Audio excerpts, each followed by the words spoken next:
दोस्तों नमस्कार। एक बार फिर से एक नए वीडियो में आप सभी का स्वागत है।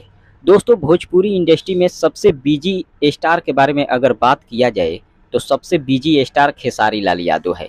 हर दिन उनका कोई ना कोई गाना रिलीज कर दिया जाता है। जिस दिन गाना नहीं आता है उस दिन फिल्म रिलीज कर दिया जाता है। आप लोग हमेशा देखते हैं हर दिन कोई ना कोई एक गाना जरूर रिलीज होता है और खेसारी लाल यादव उतना मेहनत भी करते हैं। लेकिन एक बहुत बड़ा खबर निकल कर सामने आया है काजल खेसारी के चाहने वालों के लिए।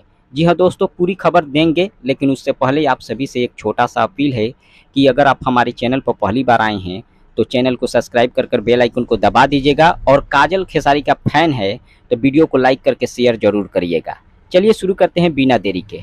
दोस्तों आपको बता दें, खेसारी लाल और काजल राघवानी के फैन के लिए खुशखबरी यही है कि एक लिट्टी चोखा फिल्म आया था खेसारी लाल यादव और उसमें काजल राघवानी एक्ट्रेस थी और उस फिल्म को तो बहुत पहले सिनेमा घरों में रिलीज कर दिया गया था। लेकिन जो लोग नहीं देखे थे वे लोग यूट्यूब का इंतज़ार कर रहे थे कि कब यूट्यूब पर आएगा, तो फाइनली उसका रिलीज डेट आ गया है। जी हाँ दोस्तों, आपको बता दें 4 अगस्त को इंटरटेन रंगीला चैनल से सुबह 6:30 पर रिलीज किया जाएगा। जी हाँ दोस्तों, एक बार और सुन लीजिए, 4 अगस्त को इंटरटेन रंगीला यूट्यूब चैनल से 6:30 सुबह में रिलीज किया जाएगा लिट्टी चोखा फिल्म को, जिसमें काजल राघवानी और खेसारी लाल यादव बहुत दिनों बाद यूट्यूब पर नज़र आने वाले हैं। फिलहाल एक अपडेट था, मिलते हैं अगले वीडियो में। धन्यवाद।